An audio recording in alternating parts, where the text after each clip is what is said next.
पेरणीचं रहस्य वजा बियाणं आणि खतांचा खरा पंचनामा. विषय: घरचे बाजारातील बियाणे, बियाणे निवड आणि पेरणीच्या वेळचे खत नियोजन. प्रस्तावना: पेरणी म्हणजे उथळ जुगार नाही, हे शास्त्र हाय. राम राम ओ बळीराजा. नांगरणी करून काळी आई तर उन्हात छान तापून तयार झाली. आता वेळ आलीये शेतीतली सर्वात मोठी पैशांची उलाढाल करायची, म्हणजेच पेरणीची. पेरणी आली की शेतकऱ्याची लगबग सुरू होती. पण याच काळात बाजारात कंपन्यांची जाहिरातबाजी आणि दुकानांवर खतांच्या गोण्यांसाठी रांगा लागतात. अशावेळी आपल्या पारावर वेगवेगळ्या चर्चा रंगतात. कोणी म्हणतं बाजारातलं अमकं बियाणं लय भारी, तर कोणी म्हणतं पेरताना युरिया आणि डॅपच्या गोण्या रिकाम्या केल्याच पाहिजेत. पण कधी शांत डोक्याने विचार केलाय का की जोपर्यंत बियाण्याला तोंड फुटत नाही, ते जमिनीच्या वर येत नाही, तोपर्यंत ते खत खाणार कसं? मग पेरणीच्या वेळी टाकलेला युरिया डॅप खरोखर पिकाला मिळतो की उडून जाऊन पैशाचा धूर होतो? घरचं बियाणं स्वच्छ करून पेरलेलं बरं की बाजारातलं आणलेलं? आज आपण या सगळ्या प्रश्नांचा असा काही रगडा काढणार आहोत की ऐकताना तुमचे डोळे उघडतील आणि खिशाला लागणारी गळती कायमची थांबेल. चला तर मग सुरू करूया. भाग 1: घरचे बियाणे वापरावे की बाजारातील? पैशाची बचत की उत्पन्नाची गॅरंटी? शेतकरी मित्रांनो, दरवर्षी कंपन्यांना हजारो रुपये मोजण्यापूर्वी हा विज्ञानाचा एक मोठा नियम डोक्यात घट्ट बसवून घ्या. बाजारात मिळणारे बियाणे 2 प्रकारची असतात आणि त्यावरच ठरतं की आपण घरचं वापरावं की बाजारातलं. हायब्रिड संकरित बियाणे वजा, जसे की मका, बाजरी, कापूस. जर तुम्ही मागच्या वर्षी बाजारातून हायब्रिड बियाणे आणून पेरले असेल तर त्यापासून निघणारे धान्य पुढच्या वर्षी बियाणे म्हणून चुकूनही वापरू नये. शास्त्रीय कारण: हायब्रिड बियाणे हे 2 वेगवेगळ्या जातींचे क्रॉस करून प्रयोगशाळेत बनवलेले असते. त्या पिकापासून जे धान्य मिळते त्याचे जनुकीय गुणधर्म बदलतात. जर तुम्ही तेच धान्य पुढच्या वर्षी बियाणं म्हणून पेरले तर पिकाची वाढ सारखी होत नाही. कोणाचे कणीस मोठे तर कोणाचे छोटे निघते आणि उत्पन्न थेट 50% घटते. त्यामुळे कापूस, मका आणि बाजरी या पिकांचे हायब्रिड बियाणे दरवर्षी बाजारातूनच विकत घ्यावे लागते. सरळ वाण किंवा सुधारित बियाणे, जसे की सोयाबीन, हरभरा, गहू, भात या पिकांच्या बाबतीत तुम्ही घरचे बियाणे डोळे झाकून वापरू शकता. यासाठी दरवर्षी बाजारात जाऊन कंपन्यांचे खिसे भरण्याची अजिबात गरज नाही. तुम्ही एकाच वाणाचे घरचे बियाणे सलग 2 ते 3 वर्षे वापरू शकता. पण घरचे बियाणे वापरताना आमचा गंपू काय घोळ घालतो बघा. गंपूने काय केलं? कोठीतलं सोयाबीन काढलं, त्यातलं गवतखडे पण नीट निवडले नाहीत आणि थेट पाभरीत भरून पेरून दिलं.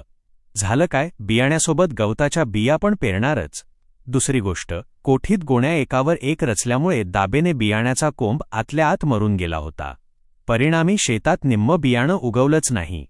उपाय: घरचे बियाणे वापरताना ते चाळणीने चाळून घ्या, टपोरे दाणे निवडा, उगवण क्षमता तपासा आणि त्याला पेरणीपूर्वी बीजप्रक्रिया सीड ट्रीटमेंट म्हणून बुरशीनाशक नक्की चोळा.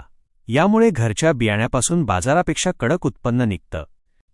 भाग 2: बियाणे कोणते निवडावे आणि शेतकरी चुकतो कुठे? जर तुम्ही बियाणे बाजारातून आणणार असाल किंवा घरचे वापरणार असाल तर बियाणे निवडताना शेतकरी प्रामुख्याने 3 ठिकाणी मोठी चूक करतो. 1. शेजाऱ्याची अंधश्रद्धेने नक्कल करणे, मेंटल कॉपिंग. चूक आणि मजेशीर किस्सा: मागच्या वर्षी शेजारच्या विठ्ठलाला सोयाबीन किंवा ऊसाचं 1 नंबर उत्पन्न मिळालं, म्हणून आपण स्वतःच्या शेतातही डोळे झाकून तेच बियाणे आणतो.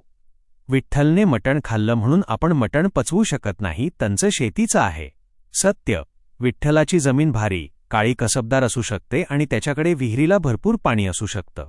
तुमच्या जमिनीचा पोत जर हलका किंवा मध्यम असेल तर ते महागाचं बियाणे तुमच्या शेतात पूर्णपणे अपयशी ठरू शकतं.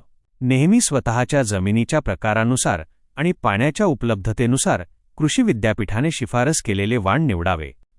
2. बियाण्याची उगवण क्षमता, जर्मिनेशन न तपासणे. चूक: बाजारातून आणलेले बियाणे सील पॅक आहे म्हणजे ते 100% उगवणारच या भ्रमात राहून थेट पेरणे. सत्य: पेरणीपूर्वी गोणपाटावर ओला कपडा ठेवून बियाण्याची उगवण क्षमता तपासणे गरजेचे असते. जर 100 पैकी फक्त 50 ते 60 दाणेच मोड धरत असतील तर शेतात पेरणी विरळ होते. मग उगवण झाल्यावर शेतकरी कपाळावर हात मारून बसतो. सुरुवातीलाच 50% उत्पन्न घटते. 3. पक्क्या पावतीशिवाय बियाणे खरेदी करणे. चूक: बाजारात अधिकृत बिल न घेता ब्रँड नसलेले किंवा कोणीतरी घरगुती म्हणून विकलेले स्वस्त बियाणे पावतीशिवाय खरेदी करणे. सत्य: बियाणे बोगस निघाले तर कोर्टात किंवा कृषी अधिकाऱ्याकडे धाव घ्यायला पुरावा उरत नाही आणि संपूर्ण हंगाम वाया जातो. बियाणे नेहमी परवानाधारक दुकानातून पक्के बिल घेऊनच घ्यावे. भाग 3. बियाणं खात नाही, शोषून घेऊ शकत नाही. मग पेरणी करताना खत कशाला? आता येऊया तुमच्या सर्वात मुख्य आणि कडक प्रश्नावर. तुमचं म्हणणं 100% बरोबर आहे की बियाण्याला कोंब फुटून ते जमिनीच्या वर येईपर्यंत त्याला तोंड नसतं, पानं नसतात, मग ते खत कसं शोषून घेणार? 1. बियाणं स्वतःचा डबा टिफिन सोबत घेऊन येतं. निसर्गाने बियाण्याची रचना अशी केली आहे की प्रत्येक बियाण्याच्या आत त्याच्या सुरुवातीच्या वाढीसाठी अन्न साठवलेलं असतं, ज्याला आपण दळ म्हणतो. जोपर्यंत बियाण्याला कोंब फुटून ते जमिनीच्या वर येत नाही तोपर्यंत ते या स्वतःच्या गाठीशी असलेल्या अन्नावरच जगतं. त्यामुळे त्याला सुरुवातीच्या 4 ते 5 दिवसांत कोणत्याही खताची गरज नसते. 2. मग पेरणीच्या वेळी खत, विशेषतः डॅप का टाकतात? बियाणं खत खात नाही, पण जमिनीत बियाण्यातून कोंबवर येण्यापूर्वी सगळ्यात आधी काय होतं? तर बियाण्यातून एक छोटीशी मूळ जमिनीत नीचे खाली जाते. मुळांना ताकदीची गरज. कोंबवर येण्यापूर्वी मुळांना आपले पाय जमिनीत घट्ट रोवावे लागतात. मुळांची ही वाढ झपाट्याने होण्यासाठी स्फुरद, फॉस्फोरस या घटकाची प्रचंड गरज असते, जो DAP मध्ये भरपूर प्रमाणात 46% असतो. डॅप उडून जात नाही, तो जागेवरच राहतो.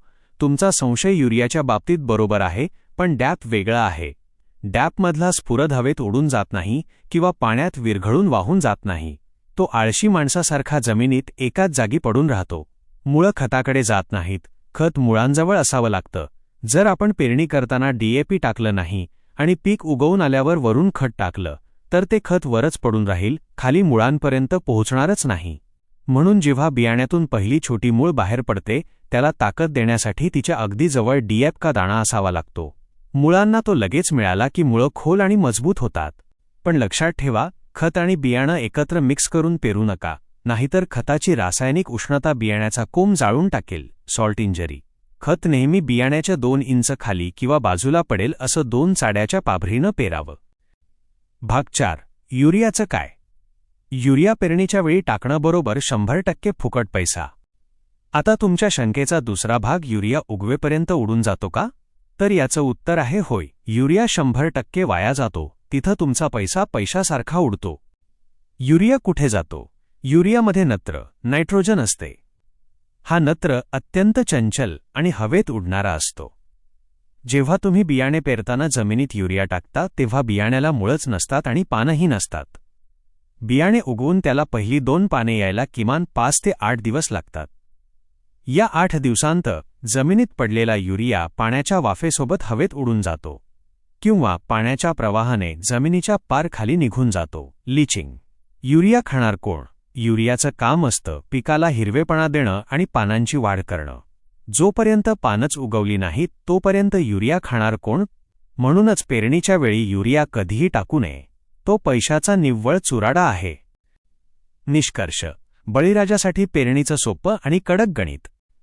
तर शेतकरी मित्रांनो, आजच्या या महाखुलाशातून आपण काय शिकलो? 1. कापूस, मका, बाजरी असेल तर बाजारातलं नवीन हायब्रिड बियाणंच आणा.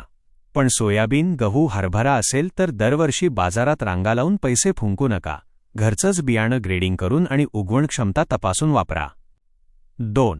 पेरणी करताना फक्त स्फुरदयुक्त खत, डॅप किंवा 10 तास 26 मिनिटे 26 सेकंद पेरा.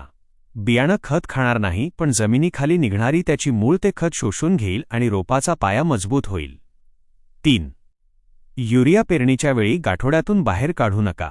पीक 20 ते 25 दिवसांचे झाल्यावर जेव्हा त्याला खरं तोंड, पानं फुटेल आणि तुम्ही शेतात खुरपणी कराल तेव्हाच युरिया द्या.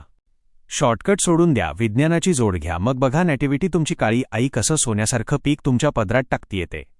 पेरणी नीट तर शेती फीट. राम राम.